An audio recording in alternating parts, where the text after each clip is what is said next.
Hey everyone. You know, there's something that I realized when I went through my spiritual awakening, and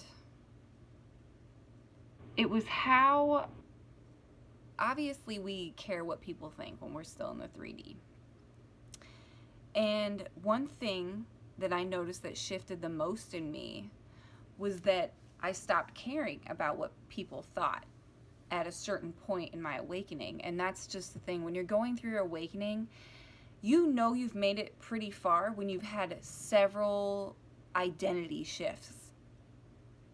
So way back in 2012, between 2012 and 14, I was like really into veganism. I was a vegan at that time. And it was an identity shift for me because I had shifted in a way. I shifted my whole life. Like that was the first thing. That was the triggering to my awakening, is consciousness about my health. And then along the way, I had different shifts in maybe the political arena and like 3D shit, right? And now I'm like, it's like none of that stuff matters. It was great to learn little things that can help me like take care of myself and my body along the way, perceive people in a different way, allow people to have their own perspectives and be okay with that, and not want to debate somebody for 12 hours on freaking Facebook, like, because we want them to see things from our perspective, and just accepting that they have their own perception of things, and that's okay because that's where they're at. It was like when I finally came out of all that, it was such a relief. It was such a relief. And it was like, you understand that like when you were in the 3D, it was like you wanted to protect your name. You wanted to protect your name from like people perceiving you in a certain way. So if somebody talked bad on you, you wanted to make it right. You wanted to call up whoever they said that to and be like, no, these are the actual facts. And it seems so reasonable. It seems so understandable. But we don't understand that when we do that, it's because it's our ego. It's our ego wanting to protect us. And it's okay. The ego wants to protect you. But when we realize that we're protecting the mask, like you're trying to stand up for yourself, but you're not standing up for who you truly are. You're just standing up for what you want people to perceive you as. And it doesn't matter, because what we should really be protecting is our peace. To me, it's like, it doesn't matter what anyone thinks of me about anything, because the only thing that matters is how I see me and how I feel in any given moment. That is all that matters. That's another thing. The whole like grind and work hard and all that stuff. That was a huge thing that I had to get through my own head, because I was an athlete my whole life.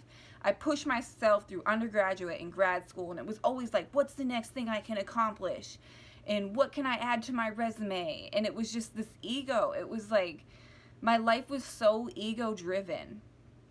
And once you realize that none of that stuff matters, and the only thing that matters is your peace, how you feel on a moment-to-moment basis, like how you are in control of your own emotions, how it's okay if a negative emotion comes up and you feel it and you recognize it, but you could not be triggered by it.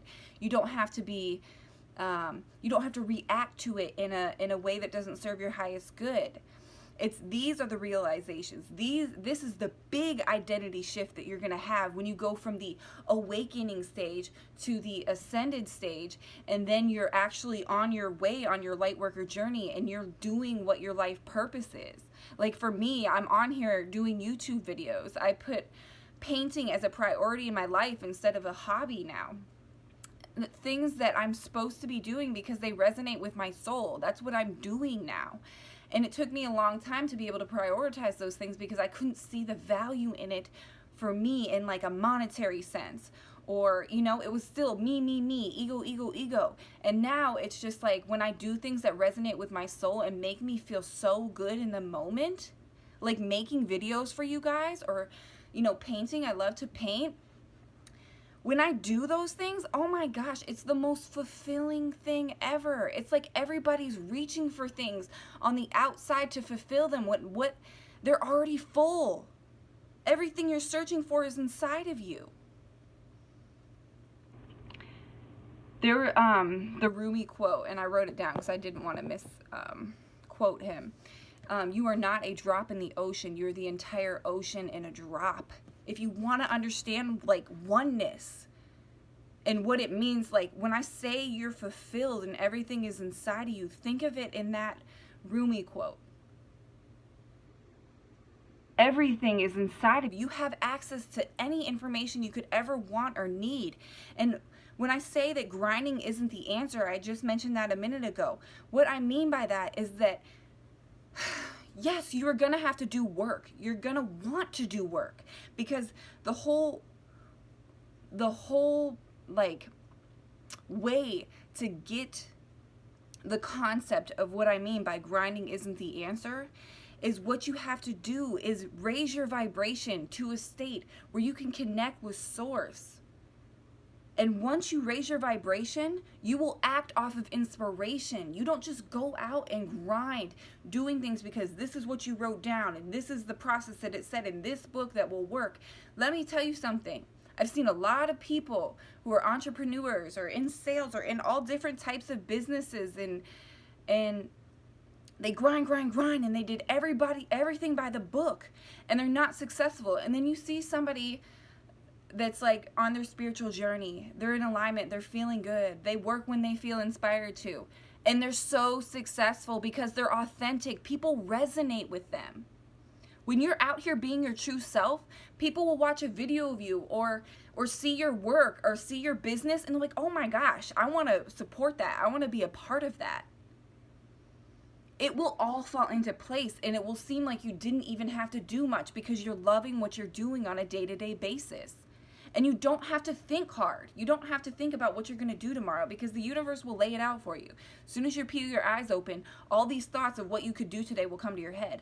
But you erase that potential out of the way whenever you start planning, whenever you start trying to let the ego take control instead of your higher self and your intuition. And the most important thing, and I can't emphasize this enough, is how do you feel emotionally on a moment-to-moment basis? Where do you fall on that vibrational scale? That's all that matters. You can't even give your kids your best self as a mother or a father if you're not in check emotionally. That doesn't mean spiritually bypass and don't look at the shadow stuff. When the shadow stuff comes up, you approach it differently. You acknowledge it's there. You see, what can I do to help release this? What can I do to not be triggered by this, but acknowledge it, feel it, and release it? And there's so many different ways to work with your shadow. Go on YouTube. Look up working with your shadow self. A million ideas will come up. And guess what? The universe is probably going to serve you the videos that will best help you navigate being able to release those things. It's so, so important. If you want to level up, you have to purge out the bad stuff. It was so crazy because I've been with my boyfriend, well, I've known him for like a year and a half now. And just yesterday, the day before yesterday, was the first time I ever cried in front of him. I'm not a crier. Energies have been crazy lately. You know, things have been coming up, and it was like, so I have been through my spiritual journey for a while. I've had a couple dark nights of the soul. I've purged a lot of different things. Like, I'm feeling strong, like I'm coming through strong. And then it's so funny, like this little thing in the back of my head is like, it's weird, you haven't really touched on too much of stuff from your childhood. I went through those phases in the beginning where I forgave everyone and all that kind of stuff, but I really hadn't addressed the things that were emotionally trying as me, as an individual, not about other people, but as me, how I felt going through this process of abandonment that I had dealt with. So my mom took my children for the month of July. She runs a camp. And so they've been at camp for half of July now. And it's the longest I've ever been, away from my 3 boys. I still have my daughter because she's 2 and I didn't want her to go to camp yet. But it's the longest I've ever been away from them, and I started feeling upset about it. It was like, I was so fine about it. I knew they were having fun, been seeing pictures of them, talking to them from time to time. And all of a sudden, it was like, they called me, and like they have really bad service because they're out in the boonies in Pennsylvania. It's like up near, it's a really remote area in northwest Pennsylvania. And so they called me, but they were like cutting in and out, and I got to say hi to the kids for like it was like a minute and a half long conversation, and then they're like, okay, we don't have good enough service. And so I got off the phone, and I was like sitting next to my boyfriend. I was like looking over him, and I was like, I felt very emotional. It was just like, so I was like, why all of a sudden am I feeling emotional? So I was like, you know what, I'm gonna go take a shower. If I have to cry, I'm gonna cry in the shower.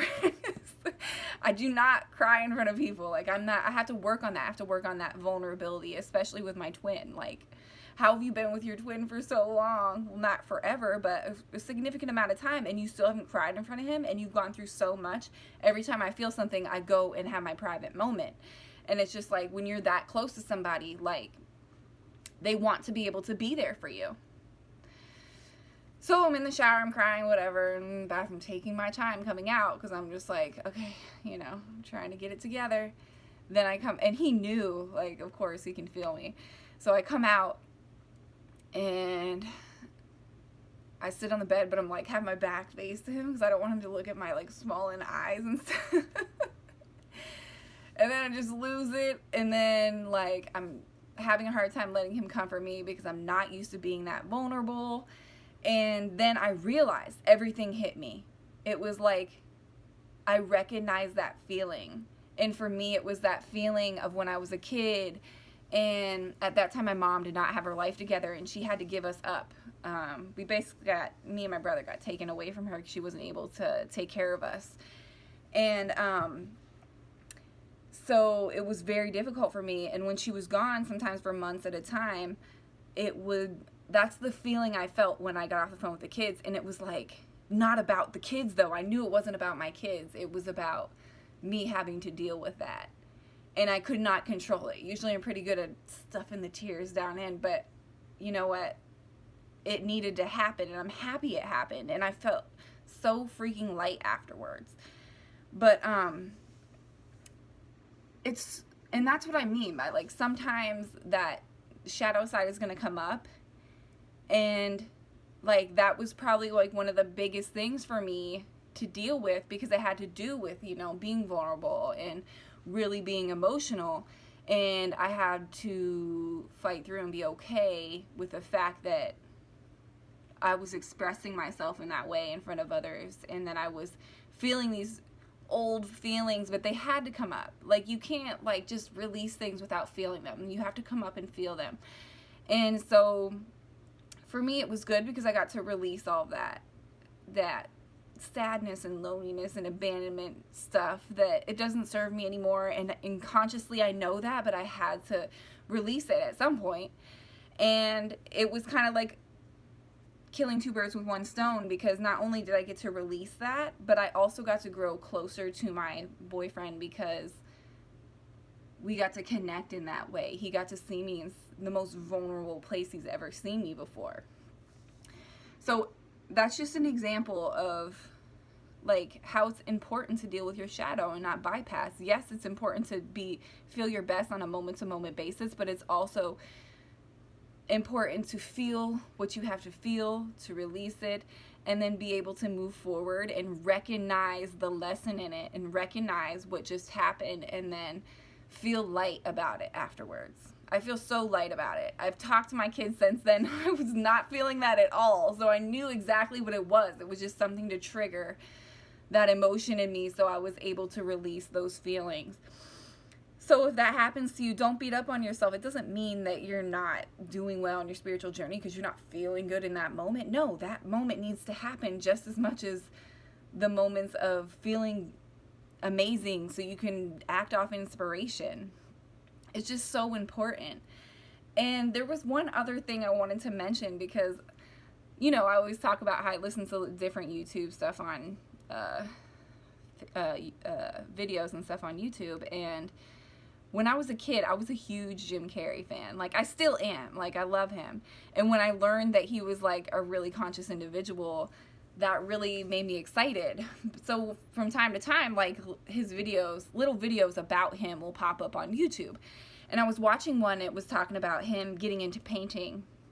A lot of you might have seen it already. And he was just saying little things throughout the video. It was like a little inspirational video with like lots of little, you know, sections of him showing him painting and all this stuff. And he had all these paintings of Jesus. And it was interesting. I was looking at it, I was like trying to figure out, like, before he said anything, I was trying to figure out like how he was painting Jesus. Because for me, like, I used to, because when I went to school, I got my bachelor's degree in history. And I always hated the fact that a lot of people portray Jesus to be white. Because I was like, do you realize geographically that this doesn't quite add up? He's a brown-skinned man. Like, this is what he could have looked like. Whatever, you know. Everybody knows that debate. But it was so crazy because, like, I was looking at his paintings, like, I can't really tell, like, how he's portraying him in this picture. Because I always try to notice those things. And then all of a sudden he started talking in the video, and he was, like, talking about how when he paints Jesus, he sees every race in Jesus.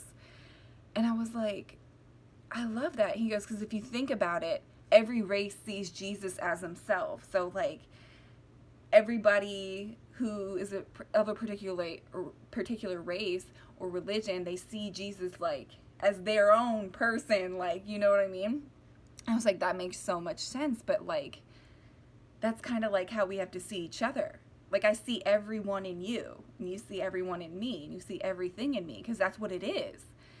And it was so beautiful when that connection was made, and when he said that, because really, why are we even debating something like that? I used to be that person who debated, like, Jesus is a brown-skinned man, and that came from this area of the world, like, why are we, you know? And it's like, yes, it's good to like, logistically know those things.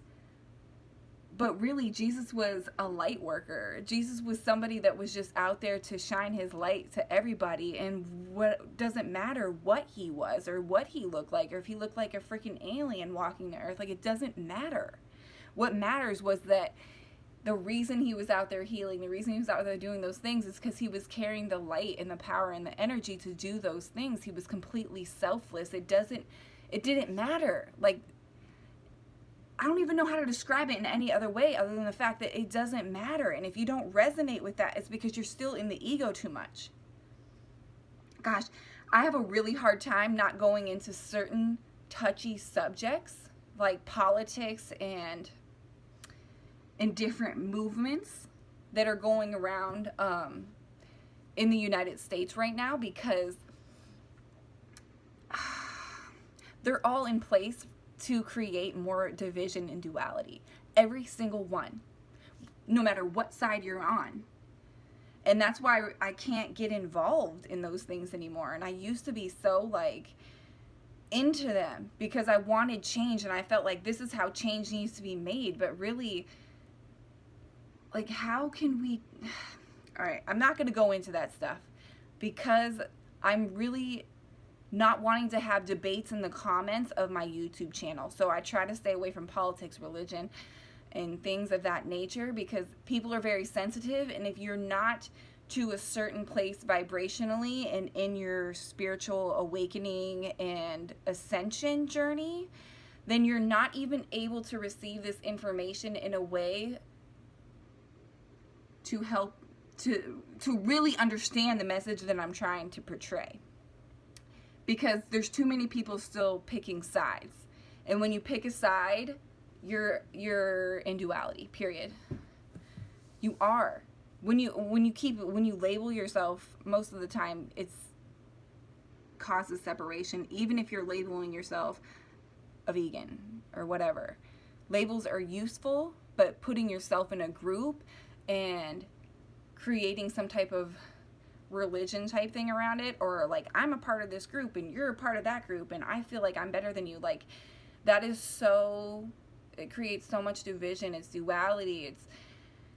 It's not seeing every race in Jesus's face. You see what I'm saying? And that's what I'm going to end on. I just think it's so important. Once you realize that you're already full and complete, and everything is inside, everyone and everything is inside of you.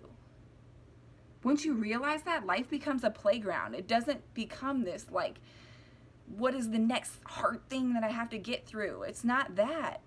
And when things come into your life that are contrast, they don't even feel like contrast. Perceptionally, maybe you can see like, oh, that could be perceived in a negative way, but you're going to be able to see that thing and put it in a perception that is so for you. It's so meant to happen. Like, wow, I was meant to be stuck in traffic for 30 extra minutes so I could experience whatever it is.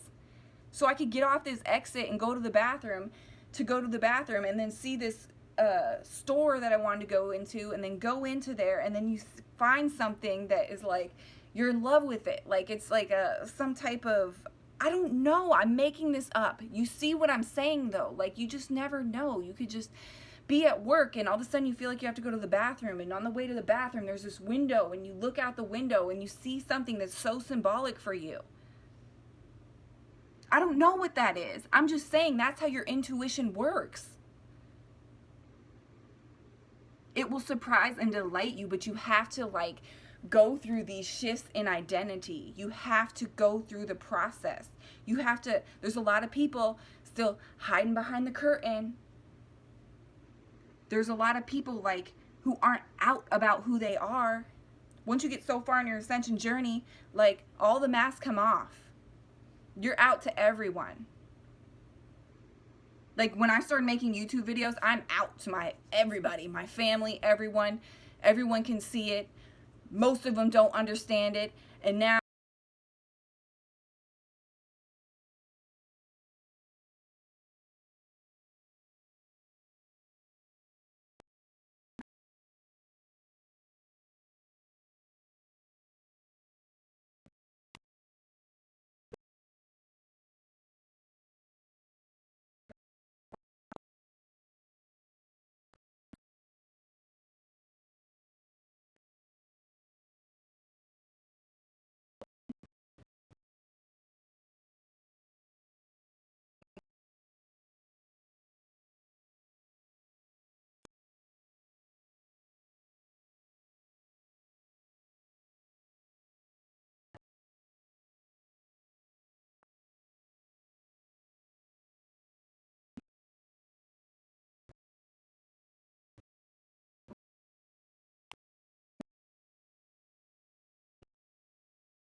a lot of people who reach a really far point, instead of reincarnating again, they are just spirit guides for other people after they die. Like, and they keep growing and growing and helping more. Like, there's never an end to this. You are immortal. Who you really are is immortal. All this stupid physicality, yes, I appreciate it. I just call it stupid, but I appreciate it, and it's great, and I appreciate it being here for me during this incarnation. But at the end of the day, all it is a little flesh puppet that I get to play in while I'm here for however many years that I'm alive in this incarnation. And that's another thing when I brought up the whole Jim Carrey thing and seeing every race sees Jesus as their own, and he can see every race in the face of Jesus. It's like,